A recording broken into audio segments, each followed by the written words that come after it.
ഒരു തൂവൽ സ്പർശം.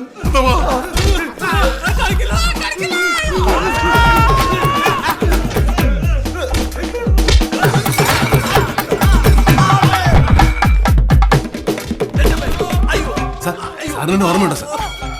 സാർ ഞാൻ മോഹനാണ് സാർ. അയ്യോ സാർ, ഞാൻ ഗുണ്ടയല്ല, ഞാൻ സ്കൂൾ മാഷാണ് സാർ.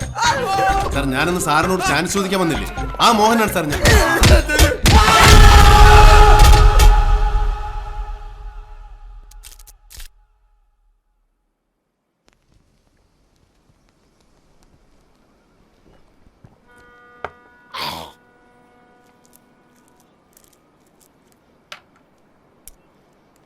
ആശാനേ,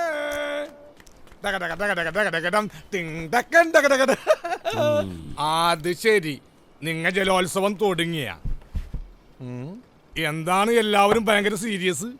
ഓ, ഞാനിങ്ങനെ പഴയ കഥകളൊക്കെ പറഞ്ഞിരിക്കണായിരുന്നു. അപ്പൊ കോമഡിയാണ്. ആശാന്റെ പുരാണ ഗജാപ്രസംഗം. അവൻ പറഞ്ഞത് നേരാ. ഞാനിപ്പോ കോമഡിക്കാരനാ. പക്ഷെ പണ്ട് ഈ കൊച്ചിയില് ഈ ഡെൻവറും ഇവന്റെ തന്ത എസ്തപ്പാനും കൂടെ വിരിഞ്ഞൊന്ന് നിന്നാ പോലീസ് വണ്ടി റിവേഴ്സ് എടുത്ത് പോകുമായിരുന്നു. പറഞ്ഞാ ഇന്നാരും വിശ്വസിക്കൂല. അപ്പൊ ഈ പ്രാഞ്ചി ഷാജിയൊക്കെ മൂക്കളെയും വാലിച്ച് നടക്കണം നത്തോലിപ്പുള്ളവരാണ്. അതിനിടയ്ക്ക് എപ്പോഴും ഈ പൊട്ടലും കയറി വന്ന് അന്ന് കൂടെ നിന്ന് പണി പഠിച്ചവരൊക്കെ ബെഡാ പാർട്ടികളായി. ഇവര് മാത്രം നമ്മളെ ഉപേക്ഷിച്ചില്ല. ഞാനിങ്ങനെ ഇവന്മാരുടെ തോളെ തൂങ്ങി ഒരു കടക്കിഴവനെ പോലെ. ആശാനെന്താ ഒരുമാതിരി സെന്റി വർത്താനം പറയണത്? ഇത്രയും സീനിയർ ആയിട്ടുള്ള വേറെ ആരണ്ടി പ്രദേശത്ത് ഏത് കൊച്ചിക്കാരനെ ആശാൻ എന്ന് പറഞ്ഞൊരു സ്പെഷ്യൽ ബഹുമാനം തന്നെയാണ്.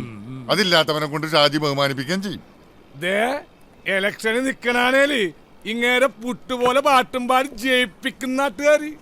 നാളെ കൊച്ചിയിലെ മന്ത്രിയാണ് ആശാൻ. മന്ത്രി അറിയാവാ? കാണുമ്പോ എല്ലാരും ആശാനെന്നൊക്കെ വിളിക്കും. പക്ഷെ പ്രായം ചെന്നാ പിന്നെ ഏത് കേടി എടുക്കാത്ത നോട്ട് പോലെയാണ്. നിങ്ങളുടെ രണ്ട് തെറിയേക്കുമ്പോഴാണ് ഞങ്ങൾക്ക് ആരെങ്കിലും ഉണ്ടെന്നുള്ള തോന്നലുണ്ടാവണത്. അത് കേൾക്കാനാണ് ഞങ്ങ ഈ ചൊറിയണത്. അതുകൊണ്ട് നിങ്ങൾക്ക് ഇത്ര കുരുവൊട്ടുമെന്ന് ഞങ്ങൾക്ക് അറിയാൻ പാടില്ലായിരുന്നു ആശാനെ.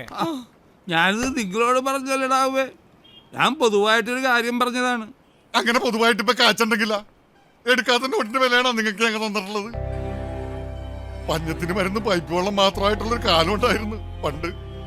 രാജപാളയം പട്ടിയുടെ പോലെ അകത്താട്ട് വളഞ്ഞ വയറും ഉന്തിപ്പിടിച്ച് നിൽക്കണം നെഞ്ചും കൂടുമായിട്ട് നടന്ന ഒരു വാണാലും ചെക്കനായിരുന്നു അന്ന് ഷാജി. അഞ്ഞൂര് വളിവിട്ട അഞ്ഞൂറ് ജീവനും കൂടി അങ്ങോട്ട് പോവും. ആ തെണ്ടി ചെക്കനിപ്പോ ആരുടെ പൊക്കത്തിൽ ഞെളിഞ്ഞു നിൽക്കണ്ടെങ്കിൽ അതിന് കാരണക്കാരൻ നിൽക്കണ. ആ നിങ്ങൾക്ക് വിലയിടാനുള്ള നോട്ട് ഒരു കമ്പടത്തിനും അടിക്കാൻ പറ്റൂല. ചത്തുപോയ അപ്പന്റെ സ്ഥാനത്താണ് ഞാൻ ആശാനെ കാണുന്നത്. ഇതാണ് ഞങ്ങൾ കൊച്ചിക്കാരുടെ ഒരു കുഴപ്പം.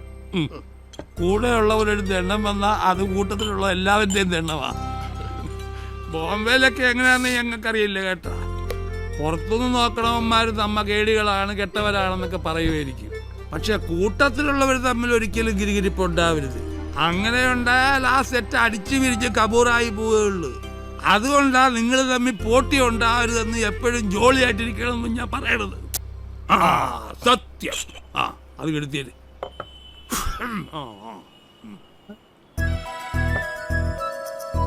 ഇത് കേരള സ്റ്റേറ്റ് ഫിലിം അവാർഡല്ലേ? ഇതെങ്ങനെ ഇവിടെ? ആശാന് കിട്ടിയതാണ് ഏറ്റവും മികച്ച ചുമക്കുള്ള സ്റ്റേറ്റ് അവാർഡ്. ആ അവാർഡ് കിട്ടിയത് നിന്റെ തന്തയ്ക്ക്. ഇതാരുടെയാണെന്ന് അറിയാവാ? സൂപ്പർ സ്റ്റാർ വിമൽ കുമാറിന്റെ. സത്യമായിട്ടും ഇതെങ്ങനെ ഇവിടെ വന്നു? കുറച്ച് കൊല്ലങ്ങൾക്ക് മുമ്പ് അങ്ങേരൊരു പടത്തിന്റെ ഷൂട്ടിംഗ് ഉണ്ടായിരുന്നു ഇവിടെ. അതിനിടക്കാണ് ഈ അവാർഡ് കിട്ടിയത്. അതും മേടിച്ചോണ്ട് നേരെ പോകുന്നത് ഇങ്ങോട്ട്. ഷാജി അണ്ണൻ സലാം കൊടുത്തിട്ട് അയാൾ മൈൻഡ് ചെയ്തില്ല. അത്രയ്ക്ക് അഹങ്കാരം കാണിക്കാവാ. സ്വർണമാണെന്ന് കരുതി അടിച്ചു മാറ്റിയതാണ്. പിന്നീടാണ് വിവരം പറഞ്ഞത് പാട്ടപ്പിച്ചളായിരുന്നു.